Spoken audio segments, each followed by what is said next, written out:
सबको जय मसीह की सुप्रभात। आज का हमारा पवित्र वचन मत्ती रचित सुसमाचार इसका अध्याय 13 और वचन 13 से है। और जिस विषय पर आज हम चर्चा करेंगे वो विषय है यीशु के दृष्टांतों का उद्देश्य। आइए वचन को आपके लिए मैं पढ़ता हूं। मैं उनसे दृष्टांतों में इसलिए बातें करता हूं कि वे देखते हुए नहीं देखते और सुनते हुए नहीं सुनते और नहीं समझते। इस पृथ्वी पर रहते हुए आपने राजाओं के बारे में सुना होगा, पढ़ा होगा, या हो सकता है कि देखा भी होगा। राजाओं की जो आन बान और शान होती है उसका परिचय आपने उनके महलों को देखकर, उनके किलों को देखकर लगाया होगा। और हो सकता है कि मन ही मन आपने ये भी इच्छा की होगी कि काश मैं भी इन राजा महाराजाओं के समय इनके सारे ठाट बाट का आनंद उठा सकता। ये तो हो गई सांसारिक राजाओं की बातें। इस संसार में बहुत से राजा आए और गए। उन्होंने अपने अपने काबिलियत के अनुसार इस संसार में जो कुछ भी स्थापित किया वह सब उन्हें यही छोड़कर जाना पड़ा। आपने एक राजा जिसका नाम सिकंदर था उसके बारे में एक प्रचलित बात सुनी होगी। वो यह कहकर गया कि मैं खाली हाथ आया था और खाली हाथ जा रहा हूं। सिकंदर अपने साथ कुछ भी लेकर नहीं गया। उसका सब कुछ उसे यही छोड़कर जाना पड़ा। खैर, यह मेरा विषय नहीं है। मैंने ये बातें आपके सामने इसलिए बताई क्योंकि जिस विषय पर आज मैं चर्चा करने वाला हूं उसके पहले यीशु मसीह स्वर्ग राज्य में बीज बोने का दृष्टांत समझा रहे थे। इसलिए इस वचन में राजा और उसके राज्य की बात आई है। हमारा राजा यीशु मसीह है जो अनंत काल के लिए राज्य करता है और उसके राज्य की कोई सीमा नहीं है। और हम उसके राज्य में अलग अलग पदों पर नियुक्त किए गए हैं। उस स्वर्ग राज्य के नियमों के बारे में आज मैं आपसे कुछ शेयर करना चाहता हूं। बहुत से विश्वासियों के लिए स्वर्ग का राज आज भी एक भेद है। उन्हें आज भी यही लगता है कि यह राज्य हमें तब मिलेगा जब हम इस संसार से अलविदा होंगे, यानी जब हम मर जाएंगे। लेकिन परमेश्वर हमें मरने के लिए नहीं बल्कि जिलाने के लिए आया है। वह हमें मृत्यु नहीं बल्कि जीवन देने आया है। आमीन। एक घटना जो मेरे साथ घटी, जिस कारण से यह विषय आज मैं आपके सामने चर्चा में है, वह कारण मैं आपको बताता हूं। एक बार मुझे मेरा एक मित्र काफी सालों बाद मिला। हम एक ही स्कूल में पढ़ते थे और मुझे ऐसा लगा कि हाँ, यही समय है कि मैं उसे परमेश्वर के बारे में कुछ बताऊं। तो मैं बातों बातों में उसे परमेश्वर के राज्य के बारे में और उसके राज्य में हमें जिस पद पर नियुक्त किया गया है उसके बारे में मैंने बातचीत करना शुरू की और उसे समझा रहा था कि परमेश्वर का राज्य किस प्रकार से होता है। आप यकीन मानिए कि मेरे मन में मेरे मित्र के लिए एक बोझ था और आज भी है कि मैं चाहता हूं कि उसकी आत्मा बचाई जाए और जो उद्धार परमेश्वर ने हमें दिया है वो उसे भी मिले। लेकिन मेरा वो मित्र मेरी बातों पर ध्यान ना देते हुए और ना ही मेरा हालचाल पूछते हुए मुझसे डायरेक्टली ये पूछ रहा था कि क्या चल रहा है, आजकल कहां पर हो। इन शॉर्ट, वो ये जानने की कोशिश कर रहा था कि मेरी अर्निंग्स, मेरा डेजिग्नेशन।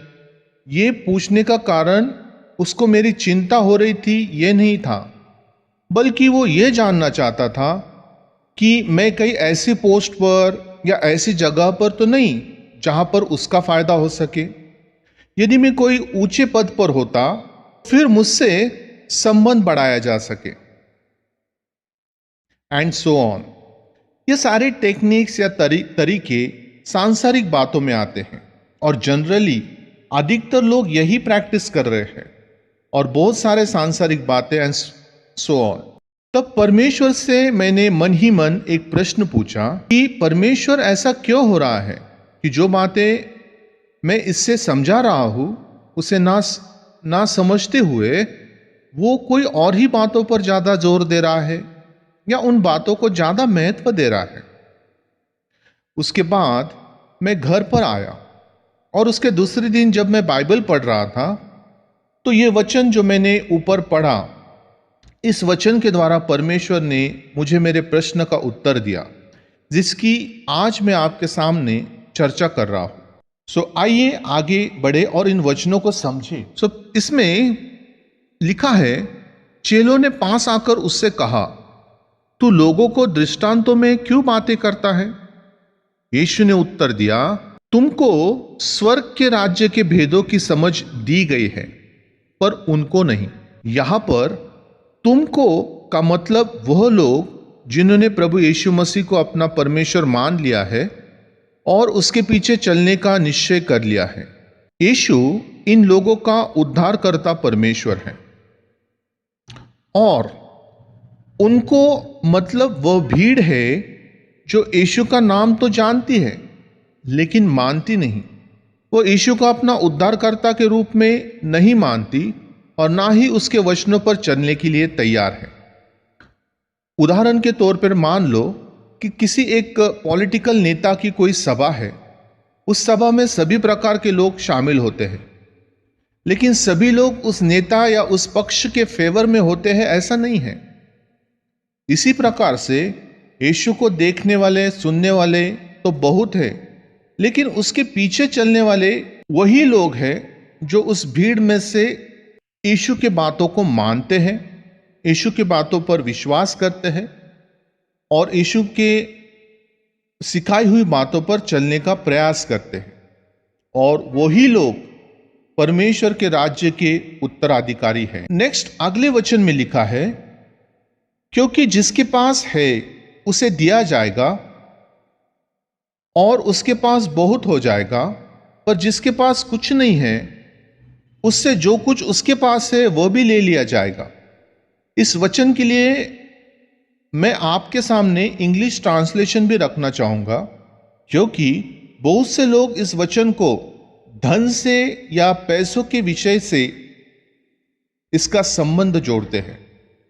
इसलिए इसका इंग्लिश ट्रांसलेशन देखना इसलिए भी जरूरी है, जिसमें लिखा है Matthew 13:12, for whoever has spiritual wisdom, because he is receptive to God's word, to him more will be given, and he will be richly and abundantly supplied. But whoever does not have the spiritual wisdom, because he has devalued God's word, even what he has will be taken away from him. आमीन। तो यहां पर clearly इस बात का जिक्र हुआ है, स्पिरिचुअल विजडम यानी आत्मिक ज्ञान के विषय में बात हो रही है कि जिसके पास आत्मिक ज्ञान या समझ है उसे और अधिक दिया जाएगा, और जिसके पास वह आत्मिक समझ नहीं है उसके पास जो कुछ भी है वह भी ले लिया जाएगा। अब सवाल यह है कि इस आत्मिक समझ को देने वाला कौन है और इसका सोर्स कहां से है? इसका उत्तर हमें दो जगह से मिल सकता है, एक नीति वचन से और दूसरा पौलुस द्वारा। तो मैं नीति वचन इसका पहला अध्याय और वचन 7 से एक वचन आपके लिए पढ़ता हूं। लिखा है, यहोवा का भय मानना बुद्धि का मूल है। बुद्धि और शिक्षा को मूढ़ ही लोग तुच्छ जानते हैं। और एक वचन नीति वचन से ही मैं पढ़ना चाहता हूं, जिसका दूसरा अध्याय और वचन 5 और 6 में लिखा है, तो तू यहोवा के भय को समझेगा और परमेश्वर का ज्ञान तुझे प्राप्त होगा, क्योंकि बुद्धि यहोवा ही देता है। ज्ञान और समझ की बातें उसी के मुंह से निकलती है। आमीन। और यदि हम नए नियम को देखें तो वहां पर लिखा है कि हमारे प्रभु यीशु मसीह का परमेश्वर जो महिमा का पिता है, तुम्हें अपनी पहचान में ज्ञान और प्रकाश की आत्मा दे और तुम्हारे मन की आंखें ज्योतिर्मय हो कि तुम जान लो कि उसकी बुलाहट की आशा क्या है और पवित्र लोगों में उसकी मीरास की महिमा का धन कैसा है। इफिसियों की पत्री इसका पहला अध्याय और वचन 17 और 18 से मैंने आपके लिए ये पढ़ा। यदि नीति वचन और इफिसियों इन दोनों को जब हम मर्ज करते हैं तो इसमें से जो कंक्लूजन निकलता है वो यह है कि ज्ञान, बुद्धि और समझ का देने वाला परमेश्वर है, पवित्र आत्मा है और बाइबल का वचन है। और जब हमारा इन तीनों के साथ का संबंध ना के बराबर होता है तो हमें परमेश्वर के दृष्टांत की बातें समझने में दिक्कत होती है या कई बार हमें उसे समझ ही नहीं पाते। हमें ये बातें काल्पनिक लगने लगती है या उसमें कोई तथ्य नजर नहीं आता। यह वचन का दोष नहीं है, यह हमारी प्रॉब्लम है। आगे वचन में लिखा है, मैं उनसे दृष्टांतों में इसलिए बातें करता हूं कि वे देखते हुए नहीं देखते और सुनते हुए नहीं सुनते और नहीं समझते। इसका मतलब है कि इन लोगों के पास जो कान और आंखें हैं वह सांसारिक है। वो ऊपर ही ऊपर सुनते हैं और देखते हैं। वह अपने आंखों का और कानों का उपयोग आत्मिक रीति से नहीं करना चाहते और इसलिए वो परमेश्वर की बातों को जानकर भी अनजान बनते हैं। आज हम जो प्रभु यीशु मसीह को अपना उद्धारकर्ता मानते हैं, इस कारण से हमें यह प्रिविलेज, यह अधिकार परमेश्वर की ओर से दिया गया है। वो पवित्र आत्मा जो हमारे अंदर है, जो हमें परमेश्वर की भेद की बातें बताता है। फिर आपके मन में ये सवाल आएगा कि कुछ विश्वासी लोग ऐसे भी हैं जो वचन को सुनते और पढ़ते हैं लेकिन फिर भी समझ नहीं पाते। इसका कारण बहुत सरल है। वे लोग अपने बुद्धि और समझ का सहारा लेते हैं और इससे समझने की कोशिश करते हैं, लेकिन जो पवित्र आत्मा उन्हें दी गई है उसकी मदद वो नहीं लेते। या आप यह कह सकते हैं कि पवित्र आत्मा को वो अनसुना या अनदेखा कर देते हैं। आगे वचन में लिखा है, उनके विषय में यशाया की यह भविष्यवाणी पूरी होती है, तुम कानों से तो सुनोगे पर समझोगे नहीं और आंखों से तो देखोगे पर तुम्हें ना सूझेगा, क्योंकि इन लोगों का मन मोटा यानी कठिन हो गया है और वे कानों से ऊंचा सुनते हैं और उन्होंने अपनी आंखें मूंद ली है। कहीं ऐसा ना हो कि वे आंखों से देखें और कानों से सुने और मन से समझे और फिर जाए और मैं उन्हें चंगा करूं। पर धन्य है तुम्हारी आंखें कि वे देखती है और तुम्हारे कान कि वे सुनते हैं। इसका मतलब है इन लोगों ने अपना ध्यान सांसारिक बातों में केंद्रित कर रखा है या संसार की बातें उनके लिए परमेश्वर की बातों से ज्यादा जरूरी हो गई है। उन्होंने जानबूझकर अपनी आंखें और कान वचन से और परमेश्वर से दूर फेर ली है कि कहीं ऐसा ना हो जाए कि वह सुने और देखे और समझे और यीशु उन्हें चंगा करे, मतलब सुधारे। आमीन। और यही कारण था कि जब मेरे दोस्त से मैं बात कर रहा था और उससे स्वर्ग राज्य के बारे में समझा रहा था, तो उसने इसे ना समझते हुए या सुनकर भी अनसुना करते हुए मुझे सांसारिक बातों पर पूछना शुरू कर दिया। यह वचन यहां पर बिल्कुल सटीक बैठता है। लूका इसका 12 अध्याय और वचन 34 में लिखा है, क्योंकि जहां तुम्हारा धन है वहां तुम्हारा मन भी लगा रहेगा।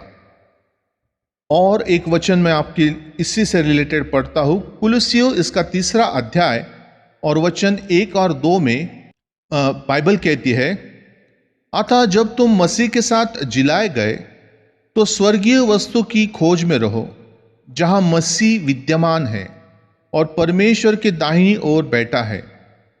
पृथ्वी पर की नहीं परंतु स्वर्गीय वस्तु पर ध्यान लगाओ। आमीन। नेक्स्ट आगे इस वचन में लिखा है, क्योंकि मैं तुमसे सच सच कहता हूं कि बहुत से भविष्यद्वक्ताओं ने और धर्मियों ने चाहा कि जो बातें तुम देखते हो वो देखे पर ना देखी, और जो बातें तुम सुनते हो सुने पर न सुनी। इसका मतलब कि हम भाग्यशाली है कि परमेश्वर का वो गुप्त ज्ञान जो उसने अपने प्रेम करने वालों के लिए रखा है वो हम लोगों के ऊपर प्रकट किया, और जितनों ने यीशु को अपना उद्धारकर्ता के रूप में स्वीकार किया उसने उन्हें परमेश्वर की संतान होने का अधिकार भी प्रदान किया। इससे हमें क्या सीखना है? कौन सी सीख हमें लेनी चाहिए? तो सबसे पहले हमें यह पूछना है अपने आप से, नंबर 1, क्या हमें परमेश्वर के लिए उसमें वो बातें आती है जैसे वचन पढ़ना, प्रार्थना करना, पवित्र आत्मा से संगति करना, सुसमाचार सुनाना इत्यादि के लिए हमने हमारे कान और आंख बंद तो नहीं कर रखे हैं? दूसरी बात जो हमें यहां पर समझनी है वो ये है कि हम किसकी खोज करने में अपना समय दे रहे हैं, संसार की बातों की या परमेश्वर की बातों की। और तीसरी बात हमें समझनी है कि हम किसके राज्य के नियमों का पालन कर रहे हैं, स्वर्ग के राज्य के या शैतान के राज्य के। तो मैं यहां पर आपको इन प्रश्नों के साथ विचार करने के लिए यहीं पर रुकता हूं। आप अपने आप को जांचें, परखें और इसमें से सीखें। आमीन। तो आइए हम प्रार्थना करें। पिता परमेश्वर, मैं प्रभु यीशु मसीह के नाम से आपके चरणों में आता हूं। मैं धन्यवाद देता हूं कि आज इन वचनों के द्वारा आपने हम सब की आंखें खोल दी। पिता परमेश्वर, मैं आपको धन्यवाद देता हूं कि आपने हमें ज्ञान और प्रकाश की वो आत्मा दी है जिसके द्वारा हम आपके प्रेम की गहराई समझ सके। मैं विनती करता हूं कि हम लोगों को आपके राज्य के कार्यों के लिए बहुतायत से इस्तेमाल करें, और होने दे प्रभु कि यीशु मसीह का बलिदान किसी के भी जीवन में व्यर्थ न जाने पाए। मैं इस प्रार्थना को आपके बेटे प्रभु यीशु मसीह के नाम से मांगता हूं। आप सुनिए और कबूल कीजिए पिता। आमीन। मैं आशा करता हूं कि जिन बातों की आज हमने चर्चा की उससे आपने यीशु के दृष्टांतों का उद्देश्य क्या था यह समझ गए होंगे। आप इस वीडियो को लाइक, शेयर और चैनल को सब्सक्राइब करके सुसमाचार प्रचार में अपना सहयोग दें, और परमेश्वर के वचन का यह सच लोगों को जरूर से बताएं। तो आज के लिए बस इतना ही। सबको जय मसीह की। God bless you all.